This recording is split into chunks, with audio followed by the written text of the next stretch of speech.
నమస్తే. నేను doctor T. Mahesh Babu, శ్రేష్ఠ ayurvedic hospital. ఈరోజు మనం చాలామందిని ఇబ్బంది పెట్టి అండ్ చాలామందికి చాలా క్వెషన్స్, కన్‌ఫ్యూజన్స్ ఉన్న టాపిక్ గురించి మాట్లాడుకుందాం. అదేంటంటే షుగర్ వ్యాధి ఆర్ చక్కెర వ్యాధి ఆర్ డయాబెటిస్.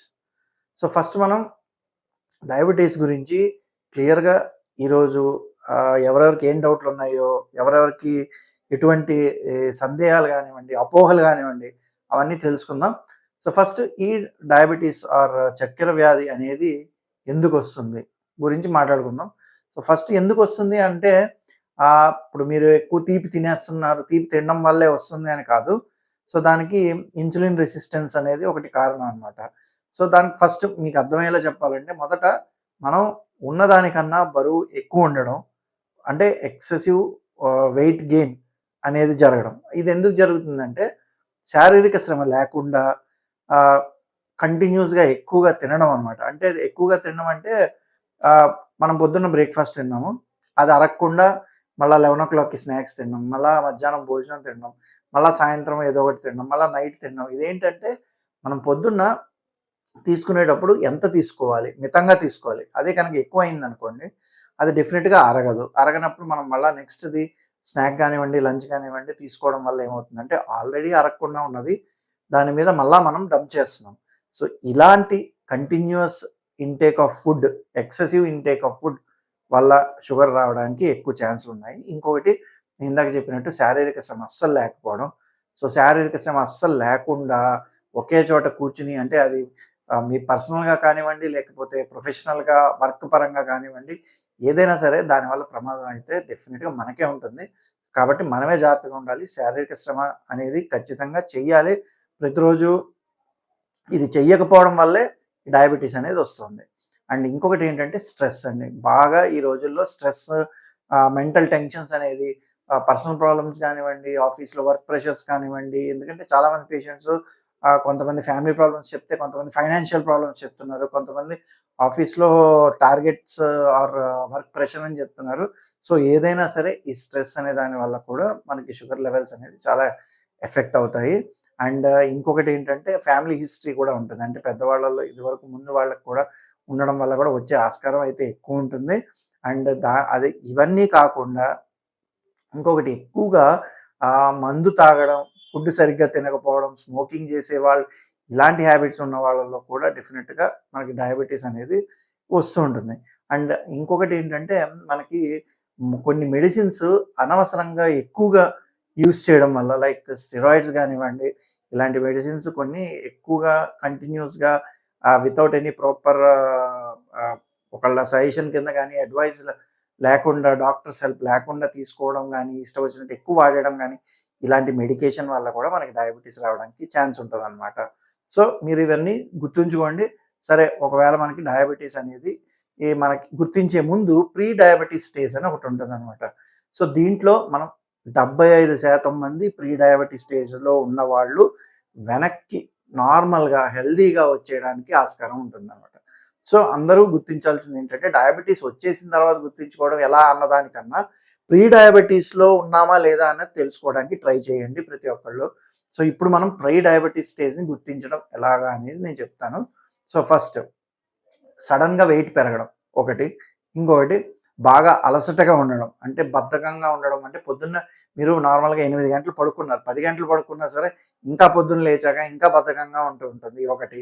ఇంకొకటి మనకి కళ్ళల్లోంచి గానివ్వండి, ముక్కు, చెవి ఆర్ పళ్ళ మధ్యలో ఎక్కువ వేస్ట్ అనేది ఫార్మ్ అవుతూ ఉంటది. అంటే ఫర్ ఎగ్జాంపుల్ మనం తిన్న తర్వాత పళ్ళ మధ్యలో ఏదో ఉంది తీసుకుంటాం అలా కాకుండా ఈ పళ్ళ మీద ఏంటంటే కొంచెం వేస్ట్ మలాలంటారు. అవి ఫార్మ్ అవ్వడం మొదలెడతాయి. అండ్ కళ్ళల్లోంచి మనం మామూలుగా తెలుస్తుంది గదా! అలా కాకుండా పొద్దున ఇప్పుడు నిద్ర లేచిన వెంటనే ఉంటుంది. అలా కాకుండా రోజంతా కూడా కళ్ళల్లో ఉంటుంది. అండ్ ఇలాంటివి మనం చాలా చిన్నగా అనుకుంటాం. అందుకని నేను పర్టిక్యులర్‌గా దీన్ని మెన్షన్ చేస్తున్నా. ఇలాంటివి గనుక మీకు ఎక్కువ రావడం అనిపిస్తే గనక ఖచ్చితంగా మీరు డౌట్ పడాల్సి ఉంటది. అండ్ ముఖ్యంగా గుర్తుంచుకోండి, స్కిన్ ట్యాగ్స్ అని ఉంటాయి. అంటే ఏంటంటే మనకి ఇప్పుడు పులిపిల్లలాగా లేకపోతే చర్మానికి చిన్న వేలాడేవి చంకల్లో గానివ్వండి, మెడ వెనకాతల గానివ్వండి, ఇంకెక్కడైనా సరే ఆర్ కింద భాగంలో తొడల మధ్యలో కానివ్వండి, ఇలాంటి చోట్ల సడన్‌గా రావడం మొదలెడితే కనుక మీరు ఖచ్చితంగా ఒకసారి డౌట్ పడి చెక్ చేయించుకోవాల్సి ఉంటుంది. అండ్ అలాగే మెడ వెనక భాగం నల్లగా అయిపోతూ ఉంటది. నెక్స్ట్ బాడీ అంతా నల్ల నల్ల మచ్చలు అక్కడక్కడ కనిపిస్తూ ఉంటాయి. ఇవన్నీ ఏంటంటే ఇప్పుడు ఇవన్నీ చాలా ఇంపార్టెంట్‌వి. ఇంకా దీంతో పాటు మీకు మామూలుగా లక్షణాలు అన్నీ తెలిసి ఉంటాయి కాబట్టి నేను వాటిని అంతగా స్ట్రెస్ చేయట్లేదు. బట్ ఒకసారి తెలుసుకోవడానికి ఎక్కువ ఆకలి వేయడం, ఎంతసేపు ఎంత తిన్నా సరే మళ్ళా మళ్ళా క్రేవింగ్స్ అంటే షుగర్ క్రేవింగ్స్, స్వీట్ క్రేవింగ్స్ తినాలనిపించడం, ఎక్కువ దాహం అనిపించడం అండ్ మెయిన్ ఇంకొకటి ఇది మధుమేహం అని అంటారు కదా! సో దీనికేంటంటే ఆహ్, యూరిన్ పాస్ చేసినప్పుడు మనకి వైట్ కలర్‌లో వస్తుందనమాట షుగర్ ఉన్న వాళ్ళలో. యాక్చువల్‌గా అయితే మనకి లైట్ యెల్లో కలర్ అనేది రావాలి నార్మల్ హెల్తీగా ఉన్న వాళ్ళలో. బట్ ఇదేంటంటే తెల్లగా వచ్చి చిక్కగా అనేది వస్తుందనమాట. సో అది కూడా మనం గుర్తుంచుకోవాలి. సో ఇవన్నీ అందరికీ తెలుసు. బట్ నేను ఇందాక చెప్పినవి స్కిన్ డాక్స్ కానివ్వండి, మెడ వెనక భాగంలో నల్ల మచ్చలు కానివ్వండి, ఇవన్నీ కనుక మీరు గుర్తించినట్టయితే ఖచ్చితంగా మీరు డౌట్ పడి ఒకవేళ మీరు ప్రీ డయాబెటిక్ అని కనుక కన్ఫర్మ్ అయితే డెఫినిట్‌గా డాక్టర్‌తో మాట్లాడితే మేము కన్ఫర్మ్ చేస్తాము. అండ్ అలాగే వాటికి కొన్ని టెస్ట్‌లు కూడా ఉంటాయి. వీటి ద్వారా మీరు ఒకవేళ కన్ఫర్మ్ అయితే నేను చెప్పాను కదా! 75-80% వరకు ప్రీ డయాబెటిస్‌లో ఉన్నవాళ్ళు వెనక్కి వచ్చి నార్మల్‌గా హెల్తీగా అవ్వగలరు. ఓకే. సో, ఇప్పుడు మీకు డయాబెటిస్ గురించి మీకున్న డౌట్‌లు అండ్ అనుమానాలు ఇవన్నీ క్లియర్ అయ్యాయని అనుకుంటున్నాను. ఇప్పుడు మనం డయాబెటిస్ ట్రీట్మెంట్స్ గురించి మాట్లాడితే గనక ఆయుర్వేదిక్‌లో మేము పంచకర్మలు ఉపయోగించి విరేచన, వస్తి లాంటివి చేసి కంప్లీట్ తీవ్రంగా ఉన్న షుగర్‌ని కూడా కంట్రోల్‌లోకి తేవడం అనేది జరుగుతుంది. అలా కాకుండా నేనన్నట్టు ప్రీ డయాబెటిస్ స్టేజ్‌లో గానివ్వండి, లేదా డయాబెటిస్ కొత్తగా 1, 2 సంవత్సరాల్లో వచ్చిన వాళ్ళకైతే గనక ఖచ్చితంగా మందులు ప్లస్ అలాగే యోగా ఒకటి, డైట్ ఒకటి చెప్పి నార్మల్‌గా కంట్రోల్‌లోకి తెప్పిచ్చేయడం జరుగుతుంది. ఖచ్చితంగా నాకు చాలామంది పేషెంట్స్ ఉన్నారు ఇలాగా చేసిన వాళ్ళు. సో, ధైర్యంగా, నిర్భయంగా షుగర్ వచ్చింది అని భయపడకుండా మనం చేయగలమనమాట.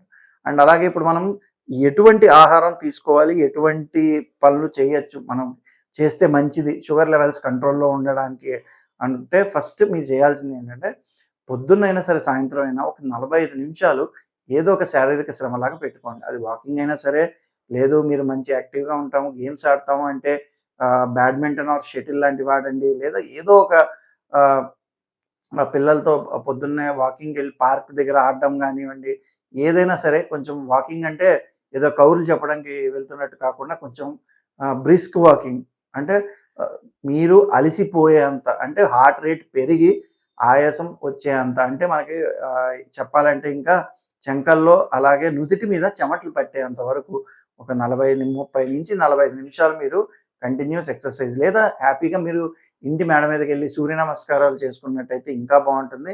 అలాంటిదైనా పర్వాలేదు. అండ్ అలాగే తక్కువ క్వాంటిటీ ఎక్కువ సార్లు తీసుకోవడం చెయ్యండి. అంటే ఇప్పుడు పొద్దున్నే ఒక 8, 10 ఇడ్లీలు కాకుండా పొద్దున్న ఒక 4 ఇడ్లీలు తిని కొంచెం మళ్ళా 11కి ఆకలి వేసేలాగా చూసుకొని ఒక యాపిల్ పండో, దానిమ్మ గింజలో లేకపోతే ఒక 6, 7 బాదమనో ఇలా తీసుకొని మధ్యాహ్నం కరెక్ట్‌గా 1 ఆ టైంకి మితంగా భోజనం తిని, సాయంత్రం ఇంత పాలు స్నాక్స్ లాగా ఏదైనా తిని, స్నాక్స్ అంటే మళ్ళా ఈ బజ్జీలు ఇవన్నీ కాదండి. సో, హెల్తీగా ఒక ఫ్రూట్ లాగా గానీ, లేకపోతే సింపుల్ స్నాక్స్ ఏదైనా సరే తీసుకొని, నైట్ ఎర్లీగా ఫుడ్ అనేది తీసేసుకుంటే మీకు ఖచ్చితంగా డయాబెటిస్ అనేది కంట్రోల్‌లోకి వస్తుంది. సో, మీరు చేయాల్సిందేంటంటే టైంకి తినడం, మితంగా తినడం, కొంచెం ఎక్సర్సైజ్ చేయడం. వీటిలతో పాటు మేము మందులు చెప్పినవి వాడితే సరిపోతుంది. సో, మనం ఈరోజు ద బెస్ట్ ఇప్పుడు డయాబెటిస్‌కి మనం రెమెడీస్ అని మనం కనుక మాట్లాడుకుంటే సింపుల్‌గా మీరు ఇవన్నీ చేసి మీరు ప్రీ డయాబెటిస్ స్టేజ్‌లో గానీ ఆర్ డయాబెటిస్ ఎర్లీగా డిటెక్ట్ చేసినట్టయితే కనుక సిన్నమోమం అంటే దాల్చిన చెక్కని మీరేం చేస్తారంటే కొంచెం సేపు వాటర్‌లో నానబెట్టేసుకొని ఆ సిన్నమోమం ఇన్‌ఫ్యూజ్డ్ వాటర్ కనుక తీసుకుంటే డెఫినిట్‌గా హెచ్‌బీఏవన్‌సీ అంటే మీరు 2, 3 నెలల యావరేజ్ తీసే పరీక్ష అండి అది. అందులో ఖచ్చితంగా మార్పులొస్తాయి. అండ్ షుగర్ లెవెల్స్ కూడా చేంజ్ అవుతున్నాయి. సో, డెఫినిట్‌గా రీసెర్చ్ యాక్టివిటీస్ కూడా ప్రూవ్ అయ్యాయి. సో, మీరు చేయవలసిందేంటంటే కొంచెం ఏవైతే గుండ్రంగా, రౌండ్‌గా ఉండేవి సిన్నమోమం మనకి దాల్చిన చెక్క దొరుకుతుంది. అది వాటర్‌లో నానబెట్టేసుకొని అది బాగా సోక్ అయ్యి దాని యొక్క సారం దిగిన తర్వాత ఆ వాటర్‌ని మనం తీసుకుంటే గనక డెఫినిట్‌గా ఇది షుగర్ లెవెల్స్ మీద ఎఫెక్ట్ పడుతుంది. ఇది జస్ట్ మీ అందరి కోసం నేను చెప్తున్న చిన్న చిట్కా ఇది. సో, ఇది మీరు యూజ్ చేసి తర్వాత దానికి తగ్గట్టు మమ్మల్ని కన్సల్ట్ చేస్తే ఇంకేమైనా మెడిసిన్స్ యూజ్ చేసి మీ షుగర్ లెవెల్స్‌ని కంట్రోల్‌లో చేసుకుంటే కనుక మీకు ఫ్యూచర్‌లో ఎటువంటి ప్రాబ్లమ్స్ రాకుండా ఉంటాయి. ఎందుకు అని చెప్తున్నానంటే ఈ విషయం, ఒకవేళ షుగర్ అనేది కంట్రోల్‌లో లేకపోతే మనకి ఫస్ట్ ప్రమాదం కిడ్నీలు పాడవుతాయండి. అలాగే గుండె జబ్బులు రావడానికి ఆస్కారం ఉంటుంది. అండ్ ఇంకొకటి నరాలకు సంబంధించిన ప్రాబ్లమ్స్ చాలా వస్తాయి. న్యూరోపతి అలాంటివి. అండ్ ఇంకొకటి రెటినోపతి అంటే కళ్ళు మసకబారడం, కళ్ళల్లో కూడా రెటీనా అనేది దెబ్బతిని చూపు మందగించడం లాంటివి అవుతాయి. సో, ఇలాంటివన్నీ మనం జాగ్రత్త పడాలంటే మీకోసం కాకపోయినా మీ పిల్లల కోసం, మీ ఫ్యామిలీ మెంబర్స్ కోసమైనా మీరు చాలా జాగ్రత్త పడాల్సి ఉంటుంది.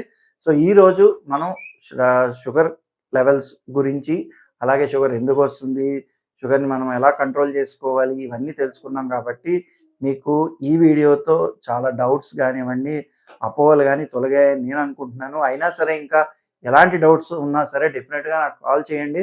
మీకున్న డౌట్స్‌ని ఇవన్నీ క్లియర్ చేసుకొని హ్యాపీగా మెడిసిన్స్ సింపుల్‌గా అంటే డయాబెటిస్ అంటే భయపడకుండా యూజ్ చేసుకొని తగ్గించుకోవడం ఎలాగో తెలుసుకోండి. సో, నెక్స్ట్ టైమ్ ఇంకో వీడియోతో మీ ముందుకు వస్తాను.